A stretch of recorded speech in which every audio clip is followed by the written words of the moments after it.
Sveiki, klausotės Lietuvos kultūros tarybos laidos Kultūros ritmas. Su jumis Karolina Bagdonė. Įprastai Lietuvos kultūros tarybą siejame su finansavimo skirstymu, projektų ir stipendijų paraiškomis. Tačiau taryba daro daug daugiau. 2017 metais įkurtas stebėsenos ir analizės skyrius, kuris analizuoja dabartinę Lietuvos kultūros situaciją, meno kūrėjų, vartotojų ir institucijų būklę. Taip pat vertina tarybos programas, kuria duomenų bazes ir daro dar daugybę kitų dalykų.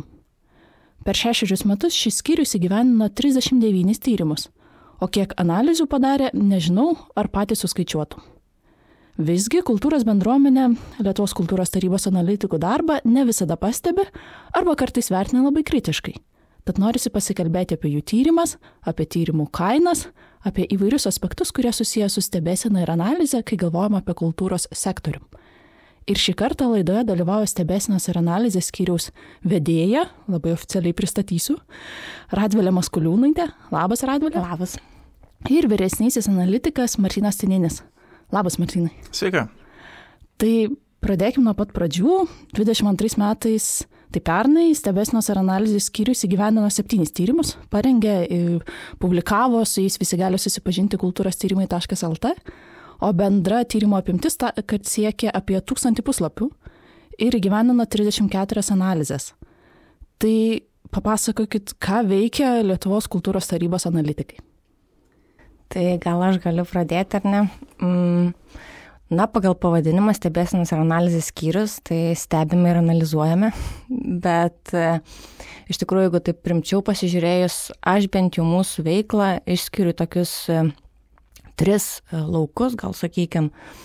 Tai tas pirmasis laukas yra ar ne tyrimai ir gal galima palyginti mus kaip su detektyvais kokiais, nes per tyrimus mes bandome, ar ne, pavyzdžiui, išanalizuoti, išsiaiškinti, tarkim, gyventojai, kaip pasitenkinę paslaugomis kultūros, jų kokybė arba kokia yra menininkų socioekonominė padėtis ir daugybė įvairių klausimų. Tada turime tą antrąjį tokį lauką, tai yra analizės.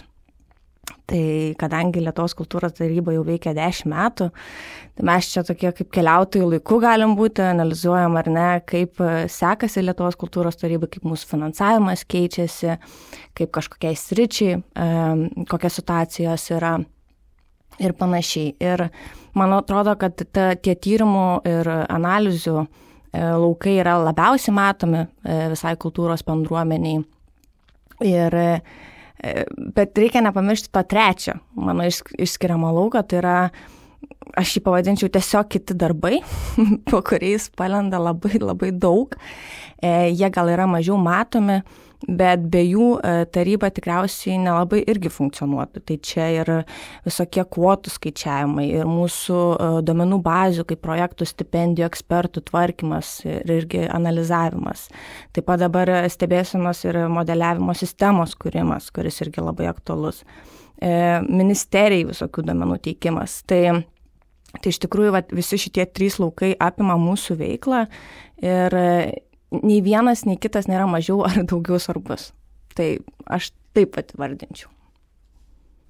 Na, aš galėčiau papildyti, kad būtent tas duomenų sukūrimas, jų užfiksavimas yra didžiausia nematoma darbo dalis. Nes tu, jeigu nori padaryti tyrimą apie kažkokį procesą, tai tu pirmiausia panalizuoji, ką daro kultūros taryba šitoje vietoje. Ar reikia tai tirti. Ir pavyzdžiui, buvo užfiksuota kažkada, kad labai mažai meno rezidencijų Lietuvoje. Tiesiog matosi, kad kultūros taryba mažai jas finansuoja, tiesiog mažai projektų teikėjų su tokia veikla, kad jas nori vystyti. Ir iš to gimė idėja, reikia padaryti meno rezidencijų tyrimą. Ir buvo pasitelkti išorės tiekėjai, tyrėjų komanda pasamdyta. Ir jie atliko meno rezidencijų tyrimą, kuris jau pristatė ne tik Lietuvos kultūros tarybos duomenys, bet ir kurie yra už kultūros tarybos duomenų. Tai čia labai svarbu pradėti nuo to, kad mes pirmiausia tą sukūrėm statistiką ir tada jį jau leidžia mums tiek atlikti analizės, tiek tyrimus ir tiek jau eiti už kultūros tarybos ribų, tyriant platesnį kultūros lauką. Tai toks nematomas darbas, kuris paskui virsta labiau matomais rezultatais. Ir tarybos svetainėje yra parašyta, gali visi susipažinti, kad 22-24 metais Kultūros ministerija ir Lietuvos kultūros taryba įgyvendins tam tikrą skaičių tyrimų. Ir jame net 30 tyrimų, kurių didžioji dalis jau yra įgyvendinta ir visuomenė gali susipažinti nuėjus į Kultūros tyrimai LT, pamatyti juos visus, išsames ataskaitas, analizės, tikrai suprasti, ką ir kaip daro jūsų skyrius, ką jūs darot kiekvieną dieną. Tai kaip yra nusprendžiama, kokie tyrimai bus vykdomi ir kas bus analizuojama? Ar Radvilė gali pasakyti, ką analizuos, stebėsenos ir analizės skyrius, ar visgi kitaip yra? Tai tas tyrimų planas, kurį paminėjai, Karolina, tai jisai būtent tą mano pirmąjį įvardintą ar ne lauką, tai tyrimų lauką, ką mes darome. Tai taip galima tikrai pamatyti, ką mes veiksime ir ką darysime kitais metais. Jis, aišku, kiekvienais metais gali būti šiek tiek koreguojamas ir tas nustatymas tyrimų tai irgi yra susijęs, manau, ir su kultūros lauko analize ir su kultūros politikos tikslais, strateginiais, ar ne, kas yra aktualu dabar Lietuvai kultūros lauke ir ne, ką mes turėtume būtent ištyrinėti, pasižiūrėti ir kad galėtume kažką keisti, tobulinti ir panašiai. Ir atliepia šiandienos, tarkim, situaciją, ar ne? Buvo COVID pandemijos tyrimas vykdomas, tai akivaizdžiai pamatėme, kad reikia išsiaiškinti, kokį poveikį padarė pandemija kultūros laukui. Tai pagrindė iš tikrųjų manau, kad ir taip nustatoma, kad strateginiai kažkokie planai ir kokia yra situacija šalyje ir kokie yra keliami tikslai toliau. O kaip jūs kaip analitikai pasidalinat, tai kuris į kurį tyrimą eis? Čia iš tikrųjų bendras sutarimas vyksta ir šnekant apie tyrimų planą, tenai yra ir Lietuvos kultūros tarybos, ir ministerijos ir galima pamatyti, kas už ką atsakingas iš tikrųjų, tai kai kur ministerija yra atsakinga, kur tik tai Lietuvos kultūros taryba, kai kur mes bendradarbiaujame.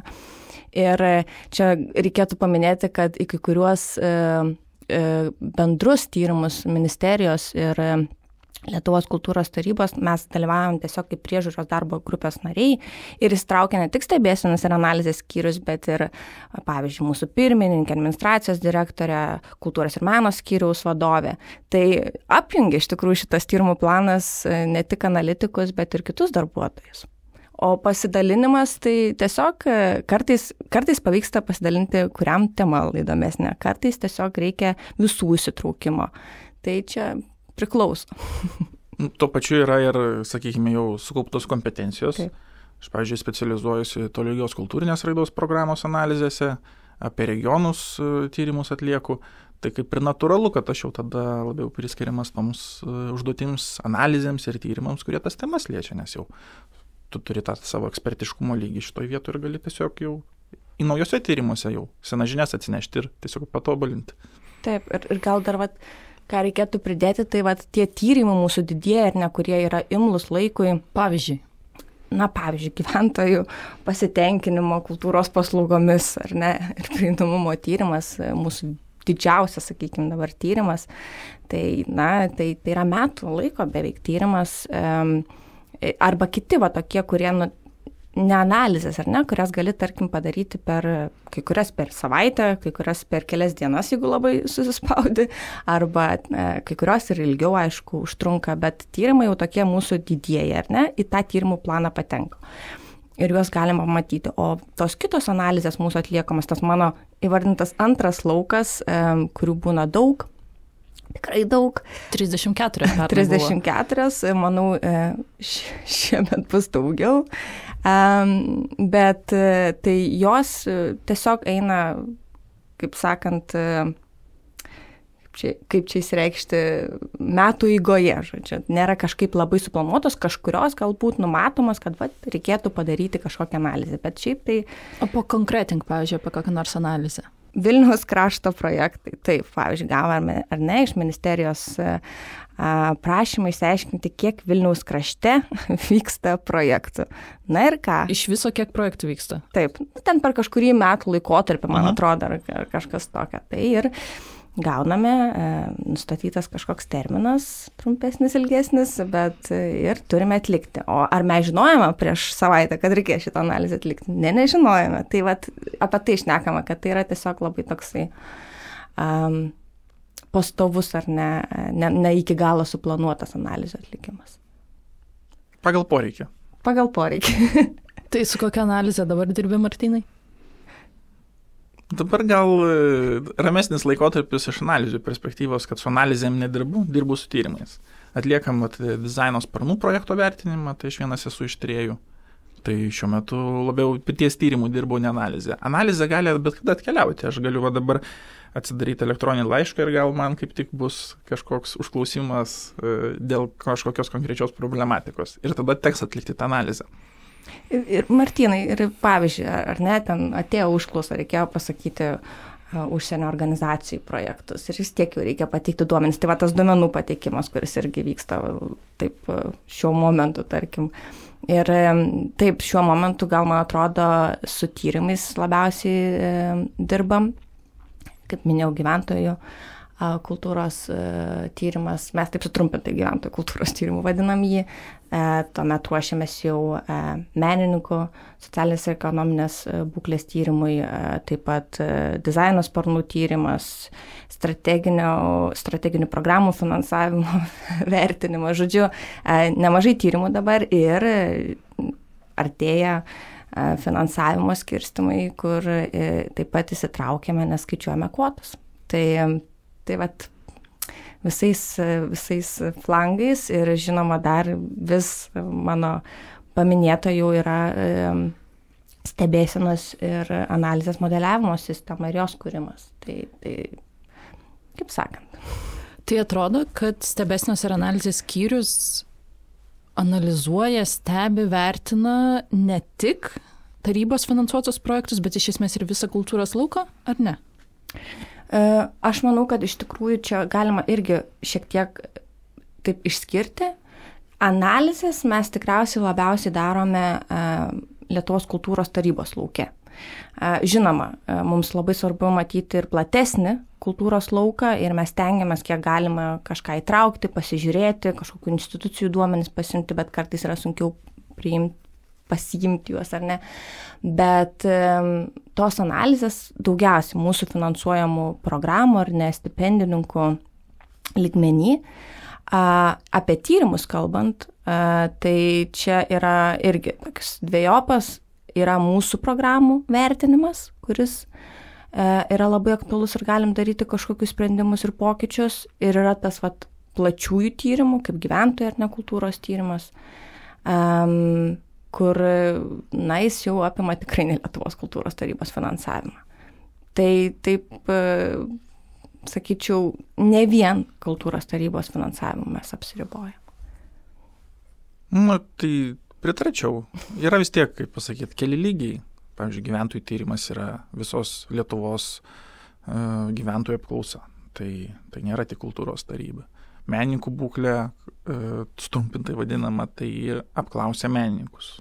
Kaip jie jaučiasi šiuo metu. Paskui yra, kartais tyrimai vyksta, tokie taškiniai, ne apie gyventojus, ne apie kažkokią bendrą problemą, bet apie labai konkretų reiškinį. Pavyzdžiui, praeitais metais su kultūros ministerija įgyvendinom nematerialaus kultūros paveldo tyrimą. Tai iš esmės, ir ten dar konkrečiau buvo problematika tam tyrimė, bet kampas tas, kad jau labai siauras toks, net ne kultūros paveldos ryties, o nematerialaus kultūros paveldos ryties tyrimas. Tai čia priklauso nuo to,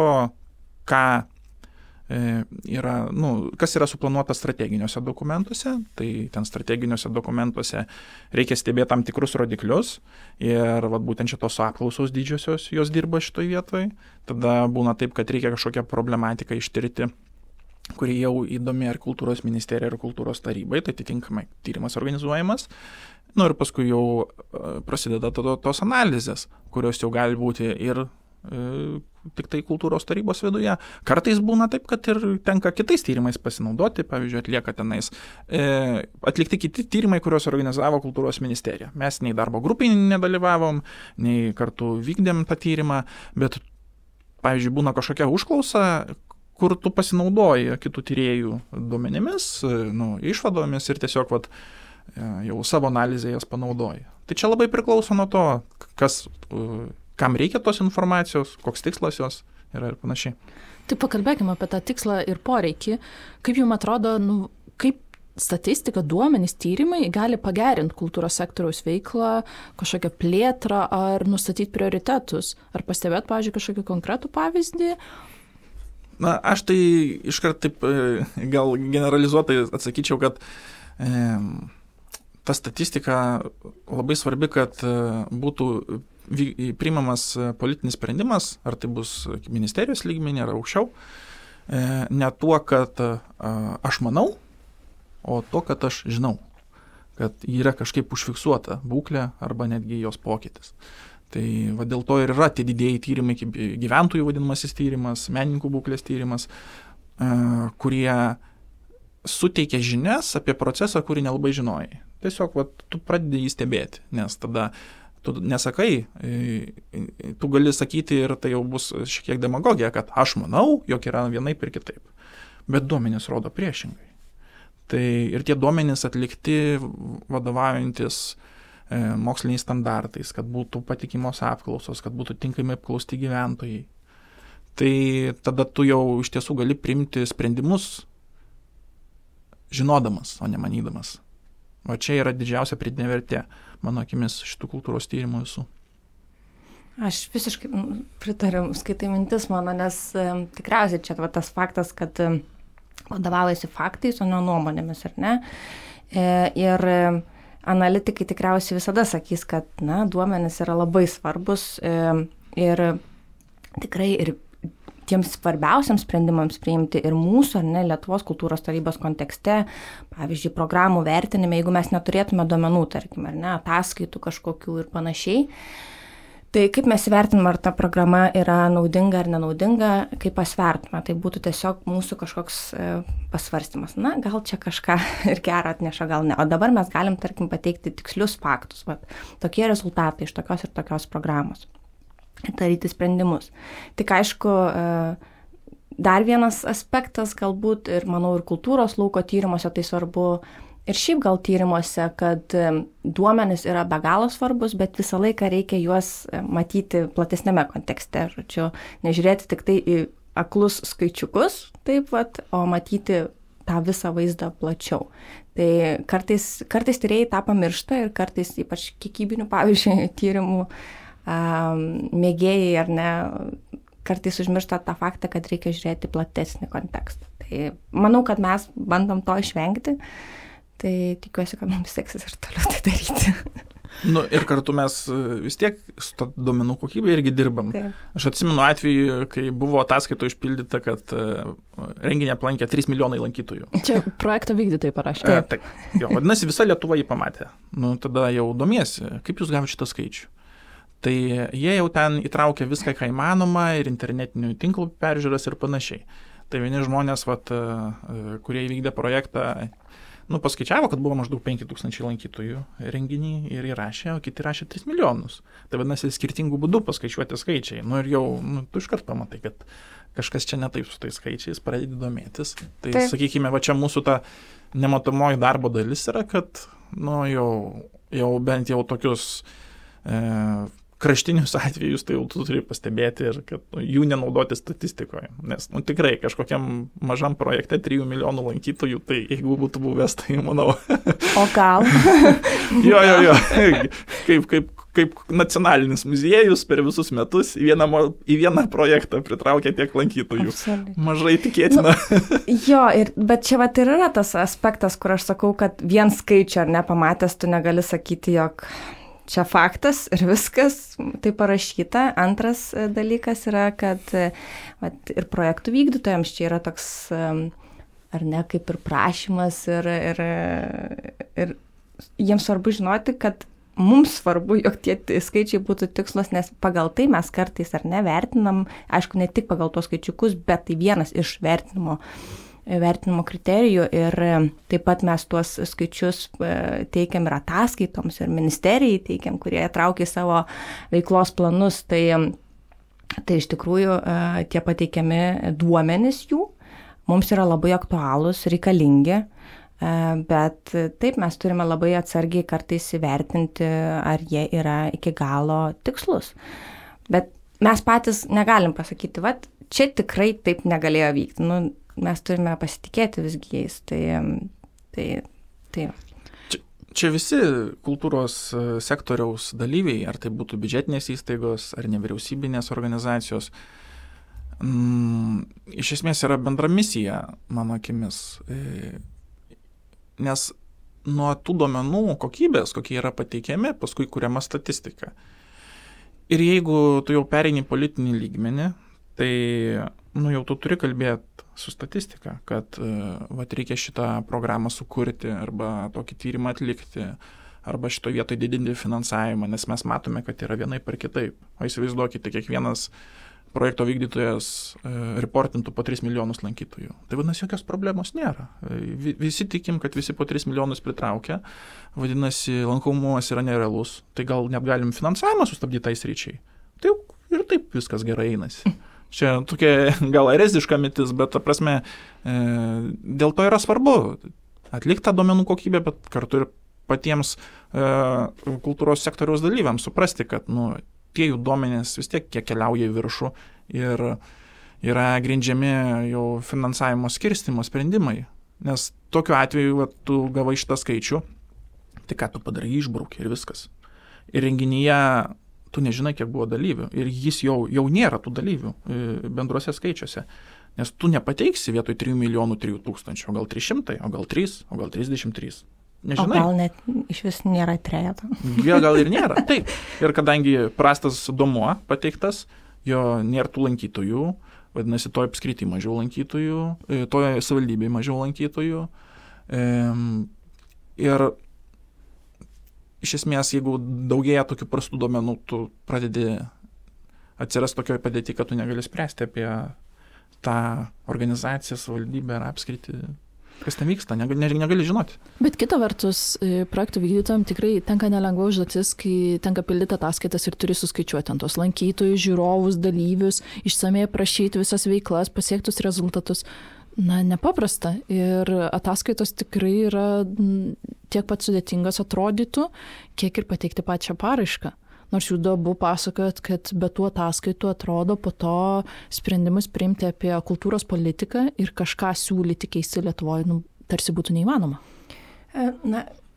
Neįmanoma gal labai stiprus žodis, bet tikrai daug sunkiau būtų. Vien iš projektų vykdytojų ar ne ataskaitų, tai Lietuvos kultūros tarybos kontekste, ar ne, išnekant, kad mes galėtume matyti, kaip veikia programa, kaip sekasi stipendininkams ir panašiai, tai tos ataskaitos yra be galo svarbios.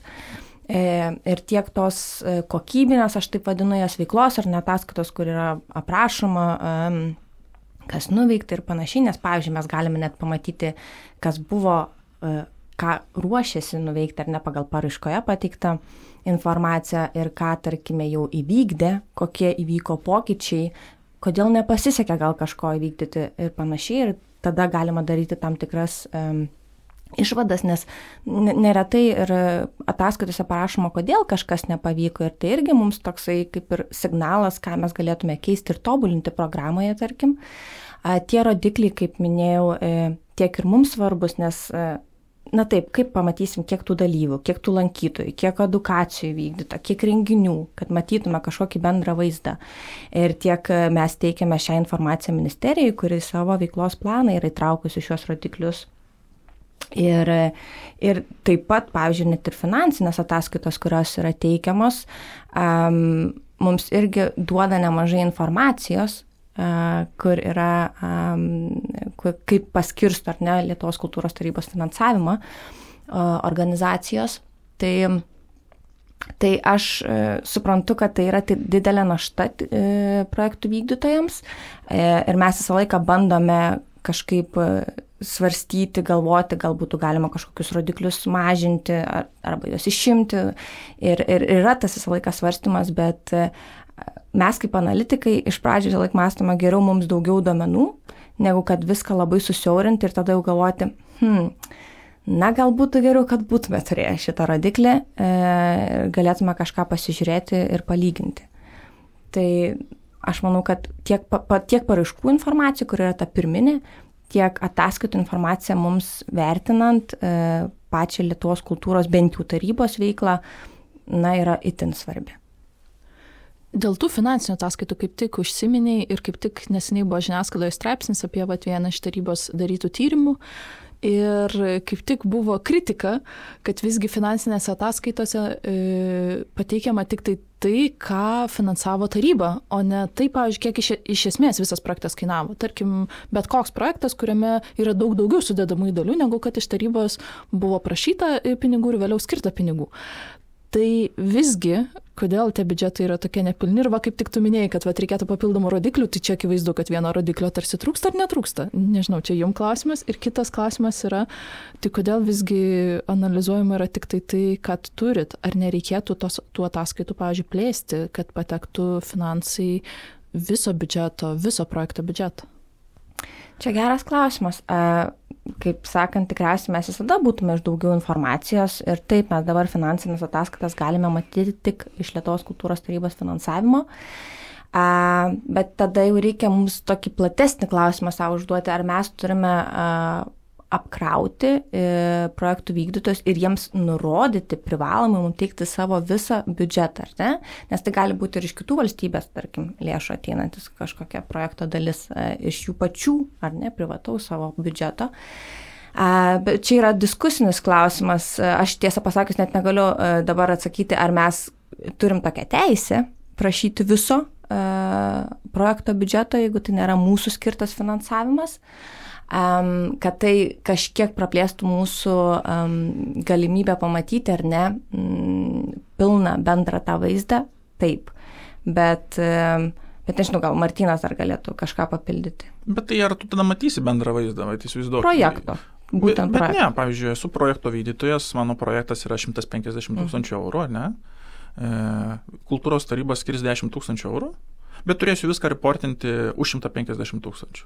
O gal tiesiog gal per dideli kaštai. Tai ir tada iš esmės mes tada iš viso jisai nekandidatuoja gauti finansavimo ir mes net nežinome to projekto veikimo, neveikimo. Per didelį kaštai kieno? Gali būti, tai laikas vis tiek skaičiuojasi. Tai organizacija turi skirti laiką, viską skaičiuoti, tada... Turi galvoj pateikti, pavyzdžiui, ataskaitą arba sąmatą rašant projektą, pilną viso projektą, ne tik tos dalies, kur prašai iš tarybos? Pavyzdžiui, pusė projekto lėšų buvo jos pačios lėšos, tai yra tiesiog nebuvo planuota viską detaliai skaičiuoti, kaip tos lėšos yra panaudojamos. O dabar tu staiga gauni prievolę pradėti skaičiuoti tai, ko nedarai. Gal tiesiog per daug laiko tai suvalgys. Tai čia apie tuos šnekam, kad ar ne projektų vykdytoją mes užkrautume papildomą tokią naštą. Aš manau, kad paraiškose, tarkim, tai tikrai neturėtų kažkaip atsispindėti ir panašiai, nes jie ir nurodo visą projektą, pavyzdžiui, biudžetą bendrą, tik tai nėra kažkokių išskirstimų didesnių, bet apie ataskaitas taip, jeigu mes, nes gal mums būtų ar ne aktualu ir svarbu, kad jie išskirstytų ne tai, kad nurodytų, tiek ir tiek buvo iš čia skirta, tiek ir tiek iš čia ir panašiai, bet mums jau nurodytų, tarkim, tiek ir tiek skirta, tarkim, kūrėjams, tiek ir tiek kažkokiam administraciniam išlaidom. Nes mes dabar, kai darome ar ne finansinių ataskaitų analizės, tai mes ir negalime iki galo pasakyti, ar jie neskyrė kažko, nes gal iš kito... Čia tu apie kūrėją, pavyzdžiui. Tarkim, apie kūrėją. Ar jie neskyrė, ar neskyrė tiesiog iš Lietuvos kultūros tarybos finansavimo. Tai jeigu jie teiktų mums tas papildomą informaciją ne, apie kitą dalį projekto, tai reikėtų mums tos išsamesnės informacijos, kad mes galėtume kažką panalizuoti, nes jeigu tiesiog būtų pateikti, tai vėlgi, tai mums kažkokios informacijos labai nesuteiktų. Tai čia svarstytinas klausimas, taip, tikrai aktualus galbūt ir tikrai mums suteiktų daugiau informacijos, bet vėlgi reikia mąstyti apie tai, ką projektų vykdytojas galvotų ir kaip jisai teiktų tą informaciją ir jo ir administraciniai kaštai ir panašiai. Ir tuo pačiu, ar tarybos funkcija yra stebėti valstybės lėšų naudojimą, ar jau mes pradedam ir privačių lėšų naudojimą stebėti. Projekto vykdytojo, ar tai būtų biudžetinė įstaiga, ar nevyriausybinė įstaiga. Ta prasme, kur irgi dedam brūkšnį. Ta prasme, nesinori, žinai, kažkaip įeit pro duris, įkišt koją ir sakyti, įsikišta ir mes, pateikit viską. Ta prasme, irgi yra tas pagarbaus atstumo principas, kad mes prašom jūsų atsiskaityti už mokesčių mokėtojų pinigus, o jau jūsų lėšos yra jūsų lėšos ir čia yra pagarba viens kitam šitoj vietoj tada ugdoma. Čia va tas, kaip aš ir pačioj pradžiai minėjau, tas pagrindas, kodėl mes jūsų prašom jūs už viską atsiskaityti mums, kai iš tikrųjų mes, tarkim, duodam kažkokią tik tai dalį. Tai, čia reikėtų jau platesnių diskusijų, manau. Ir čia klausimas, aišku, būtų tada apskritai, kokia yra funkcija vėl tarybos, kaip tu, Martynai, ir minėjai. Tai visgi grįžtam prie to, ką jau ir anksčiau klausiau. Tai visą kultūros lauką stebim, ar tik tai tam tikrą dalį? Tai, ir tada mes vėl klausim, tai kas iš to ir kodėl turėtų būti tai daroma. Gal čia tiesiog turėtų būti tada visą laiką, nežinau, milžiniškas tyrimas, kasmet skirtas tik tai finansinių ataskaitų analizėm, plus įskaitant ant Sodros duomenis, valstybinės duomenų inspekcijos, dar ten kokius nors kitus ir tada jau kitokie kontekstai atsivertų. Absoliučiai. Jau ir dabar iš tikrųjų turime labai nemažą analizę, kurią darome tik tai iš Lietuvos kultūros tarybos skiriamo finansavimo ir vis tiek kažkokias tendencijas ar kažkokį, svarbiausius aspektus mes galime pamatyti, bet jeigu mes plėstume, tai iš tikrųjų labai daug ir mūsų kaštų suvalgytų, sakykim taip, ir reikėtų įtraukti daugiau duomenų, gal tikrai ne tik, ką projektų vykdytojai pateiktų, bet ir iš kitų institucijų. Vėlgi, ar ne, mes turėsime dabar kūrėme savo duomenų bazę, kur kažkokie bus galimi didesni duomenų kiekiai mums, bet kad darbas analitikų būtų jau tas pirminis ar ne ir didžiausias, tai nepaneigia to. Ir mes, pagalvok, 3 ar 4 neišanalizuosim visos Lietuvos kultūros sektoriaus. Tai irgi kultūros taryba kaip ir turi žinoti savo ribas, kiek jie gali ištirti. Tai, sakykime, yra tie didieji tyrimai, gyventojų tyrimas, menininkų būklės tyrimas, kurie yra ir suderinti su kultūros ministerija, yra ir strateginiai rodikliai, kad mes nusprendėme šituos sektorius matuoti. O paskui atsiranda tam tikros analizės tyrimai konkrečioms problemams, bet tu visko nesustebėsi. Vis tiek, tai nėra departamentas, kuriame dirbtų 50 analitikų, dirbtinis intelektas analizuoja informaciją, jiems pateikia, duomenys suplaukia iš visos Lietuvos. Tai taip nėra. Ta prasme, mes žinom, kokie kultūros tarybos ištekliai yra, tai jie stebėsenos analizės skyriui dirba 3-4 žmonės, priklauso nuo situacijų. 4, prašyčiau dabar. Bet mes praeitais metais 3 dirbom, kurį pusę metų 3 dirbom, dabar dirbam 4. Tai tiesiog tu ir planuoji, kiek mes 4 sugebėsime suvaldyti tyrimų, atlikti analizų ir panašiai. Visko tikrai neištirsim. Prie vieno noriu sustoti, nes šiandien nekartą minėjot tą pilną pavadinimą, dabar pasakysiu, gyventojų dalyvavimo kultūros ir pasitenkinimo kultūros paslaugomis tyrimas. Aš norėjau sakyti, kad gal kažkaip blogai pagalvos gyventojų kultūros tyrimas. Bet mes visaip jį vadiname, mes gyventojų tyrimas, dalyvavimo tyrimas. Bet aš žinosi, kad kai tu pasakysi, Karolina, tai pusė žmonių iškart skaitliukus išmušė ir jie nieko toliau negirdi. Labai gerai, nes toliau pratęsiu šitą nieko toliau negirdi, nes 2020 metais vyko protestas dėl tarybos veiklos ir kritikos strėlių sulaukė būtent šitas tyrimas ir tą kart buvo paskelbta, kad jis kainavo 89 000 eurų.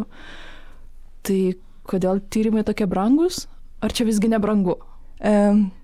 Šiaip tuo momentu aš dar nedirbau Lietuvos kultūros tarybai ir man kolega Martynas, manau, jis plačiau papasakos, šiek tiek apie šią situaciją papasako, kaip ten vyko mitingai prieš langus, bet šiaip tyrimai, man atrodo, ne tik kultūros lauko tyrimai yra brangus, gali būti brangus, tai labai priklauso nuo jo specifikos.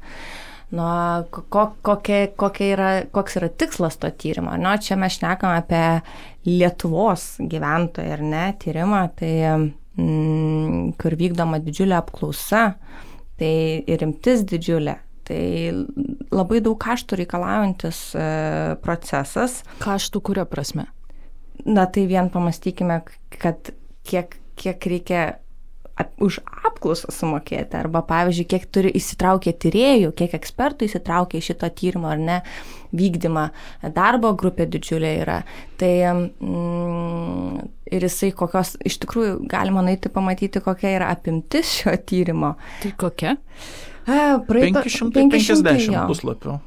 Tai yra gera monografija. Taip. Tai vat viską sudėjus, ar ne, ir galima suprasti, kodėl šis tyrimas tiek kainuoja.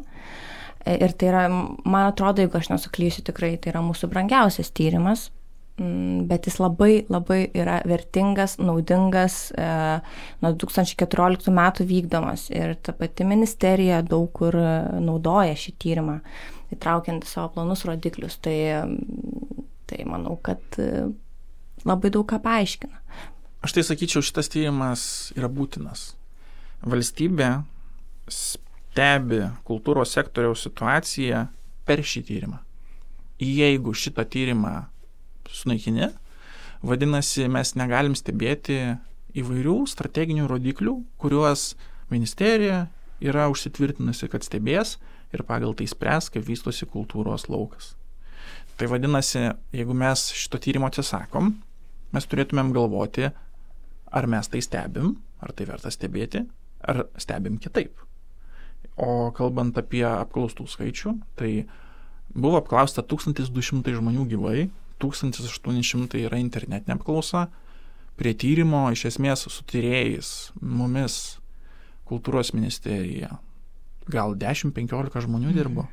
Jūs įsivaizduojat, kiek žmonių, kiek laiko įsudėta į tą tyrimą. O apie patį tyrimo kontekstą, tai, kaip sakau, jisai reikalingas kultūros ministerijai, bet mitingas vyko, reikia suprasti tą laikmetį. Aš tai, pavyzdžiui, suprantu, bent manau, kad suprantu, kodėl tas mitingas vyko.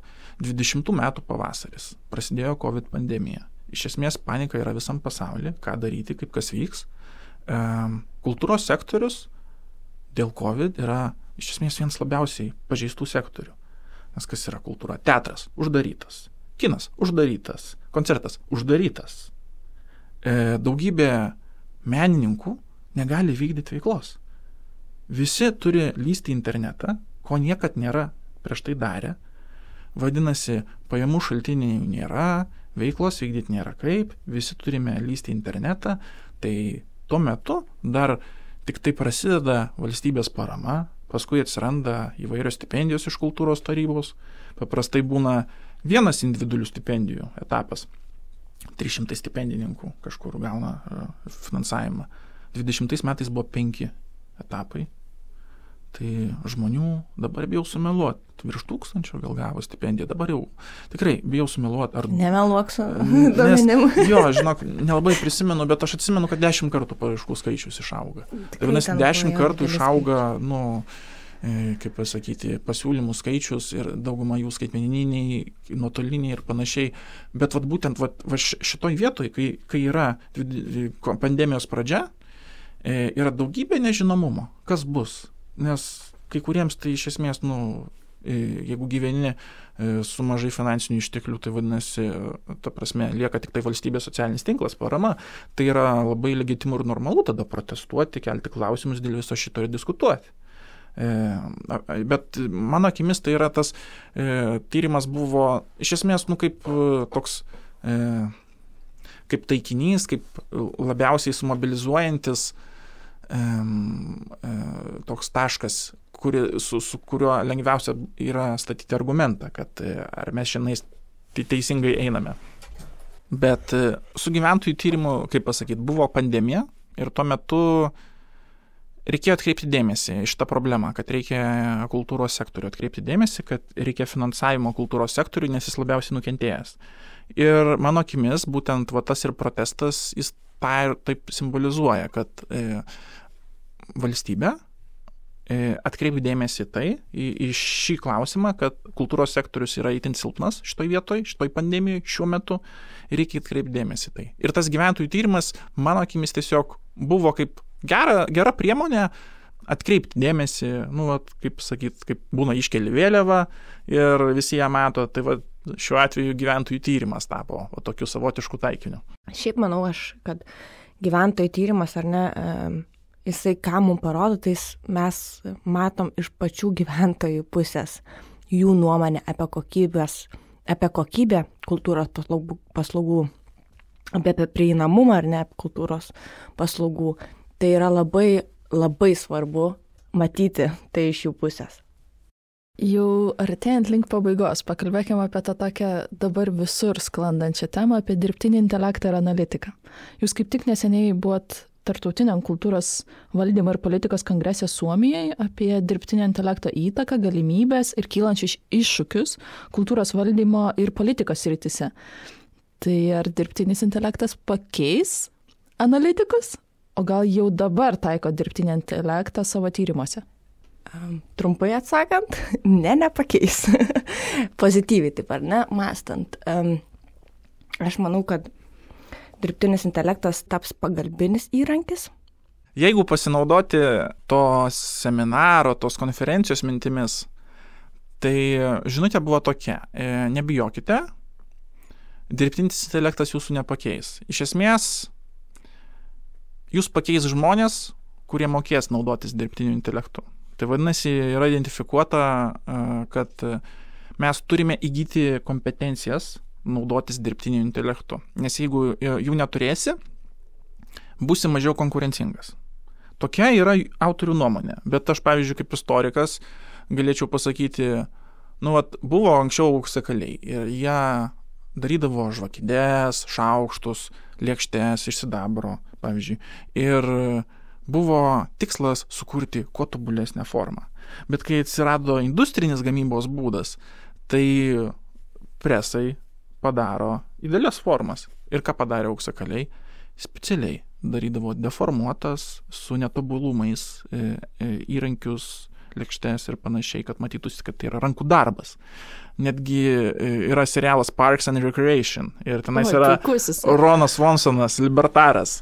Jisai pagamino kėdę ir sako, atrodo kaip pagaminta gamykloj, ir jisai ją sulaužo, nes nesimato, kad amatininko darbo yra. Tai aš žiūriu taip, o galbūt bus ir šita kryptimi dalis visuomenės nueis. Specialiai kurs meną, specialiai, tikslingai, be dirbtinio intelekto, kad jisai nebus, kad jis neatrodytų kaip sukurtas su dirbtiniu intelektu. Aš tai manau, kad kaip tik stratifikuosis. Vieni žmonės naudos dirbtinį intelektą, kiti tikslingai jo nenaudos ir tai akcentuos. Ir kaip dabar irgi turime ekologiškas prekes, nelabai ekologiškas prekes, vienos turi mėsos, kitos turi mėsos pakaitalus. Tai tu irgi gali taip daryti. Bent aš taip manau. Ir, o analitikoje? Analitikoje, tai manau, tai aš sutinku. Analitikoje dirbtinis intelektas, mano akimis, bus įrankis tam dideliam duomenų kiekiu apdoroti. Bet mes turime suprasti tai, kad dirbtinis intelektas, kaip jis dabar yra vadinamas, jis pats negalvoja. Mes iš esmės, naudodami savo dabarties žinias, užkrauname tą informaciją ir pagal ją dirbtinis intelektas generuoja atsakymus. Vadinasi, jisai tik tai šiuo momentu, kaip jis yra, pakartoja tą informaciją, kokią mes įdedam, atsižvelgdamas į praeities duomenis. Bet jeigu mes kalbame apie naujų įžvalgų kūrimą, tai čionais ir yra analitiko darbas. Jisai gali paprašyti, čia būtų gerai, kad mes turėtumėm, dabar galėtumėm duomenis su dirbtiniu intelektu 1-2 išnagrinėti. Jisai pateiktų kažkokius tokius, sakykime, aš kaip įsivaizduoju, dėsningumus, įvairius pjūvius, kaip tie duomenys. Bet tai įžvalgos eis iš mūsų žinių, proto, know-how ir panašiai, iš vidaus. Ir mes tada galėsim savo įžvalgas įdėti į duomenų bazės dirbtinio intelekto ir tada dirbtinis intelektas jas per naujo galės interpretuoti ir tokiu būdu dar kitokius atsakymus sugeneruoti.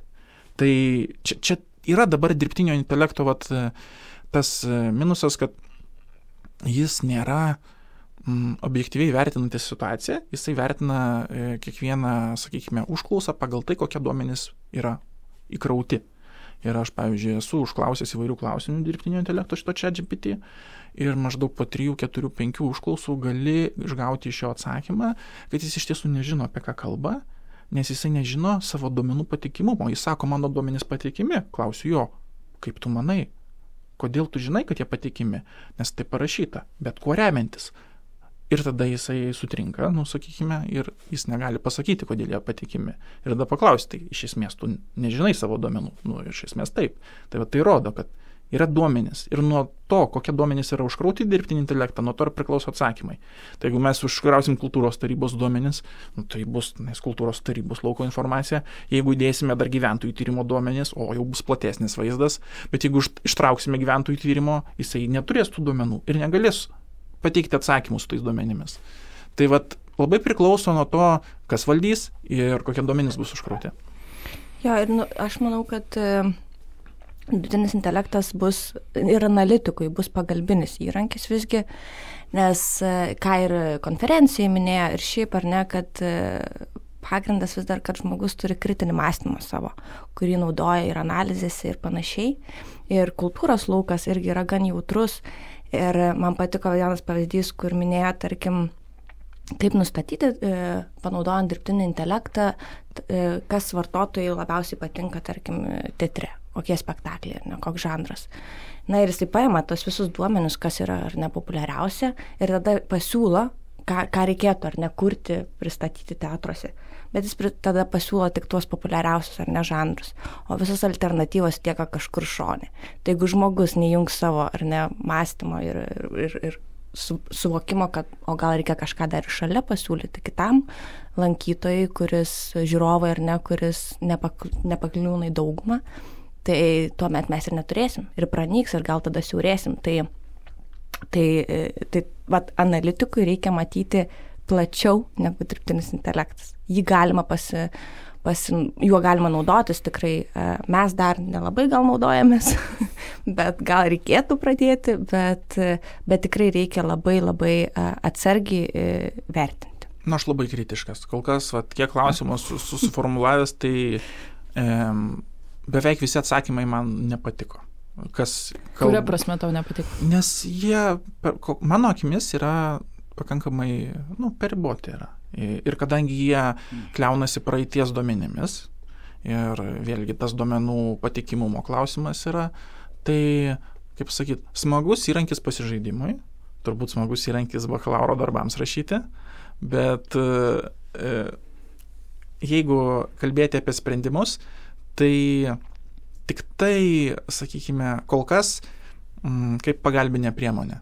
Nes jeigu, pavyzdžiui, mes finansuojame dabar, palyginus, daug muzikos, etinės kultūros finansavimas auga 10% į metus, tai jeigu pasimsim dirbtinį intelektą, tai gal bus ir jo atsakymai tokie, kad turbūt reikia didinti tai, kas ir taip auga.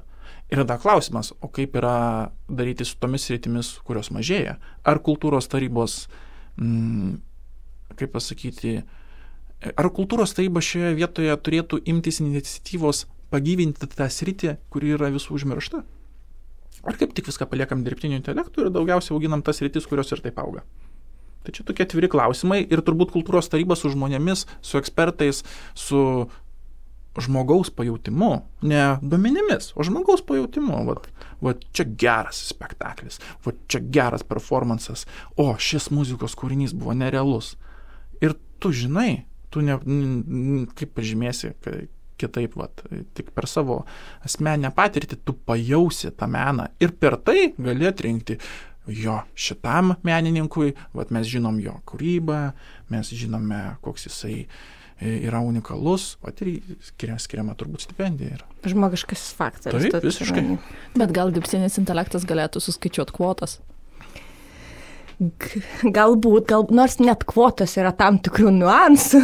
Priklauso nuo to, kaip parašyta, kaip tas kvotas reikia skaičiuoti. Taip.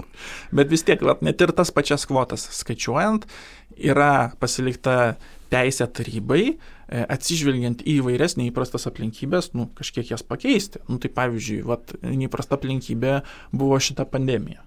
Tai tu suplanuoji vienaip finansavimo skirstimą, prasideda pandemija, nieko nekeisim, taip suplanavom prieš metus, tai dabar mums neįdomu, kad čionais pasikeitė viso pasaulio situacija, mes veiksim pagal seną modelį. Ne, tai būtent žmogus yra lankstus, pamatai, kad situacija pasikeitė ir taip atsiranda naujos finansavimo priemonės, netokios būtinos tada gali būti sumažintos, nukreiptos kitur, perdarytos. Čia tas ir yra, tas žmogaus faktorius.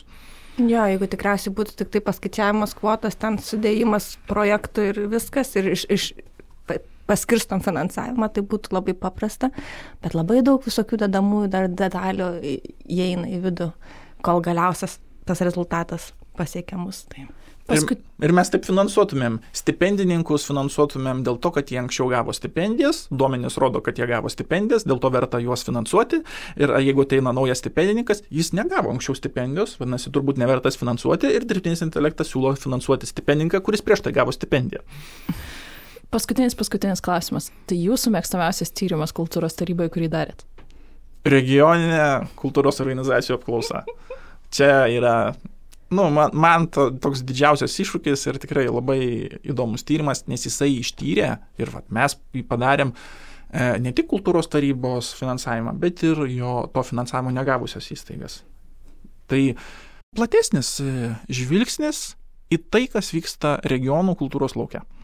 Aš tikriausiai oficialiai pirmiausia turiu atsakyti, kad visi tyrimai labai svarbus, brangus ir pačiupinėti, numylėti, bet man asmeniškai tikriausiai toks svarbiausias tyrimas buvo kultūros ir kūrybinių industrijų programos vertinimas, nes tai buvo mano pirmasis tyrimas atėjęs čia dirbti. Tai tiek su visa Lietuvos kultūros tarybos vidumi ir nesusipažinau tiek su šitom sektorium, daugiau susipažinau ir šiaip, ta prasme, tai buvo mano įvadas šį darbą.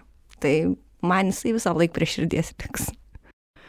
Tai ačiū Jums labai, labai linkiu, kad dirbtinis intelektas Jūsų nepakeistų, o kaip tik padėtų tobulėti ir palengvintų tyrimus ten, kur įmanoma. Linkiu, kad tikrai kuo daugiau būtų įdomesnių tyrimų ir kad sugrįžtumėt prie tų, kurie atrodo pirmiausiai Jums patiems svarbus, bet kita vertus svarbus ir visam kultūros laukui. Su Jumis buvo Lietuvos kultūros tarybos tinklalaidė Kultūros ritmas. Kalbėjomės su stebėsenos ir analizės skyriaus vedėja Radvilė Maskuliūnaitė ir vyresniuoju analitiku Martynu Tininiu. Ačiū Jums, kad mūsų klausėt, o jeigu turit klausimų ar norit apie ką nors pasikalbėti iš kultūros lauko ar apie kultūros tarybą, rašykit mums. Ačiū ir iki.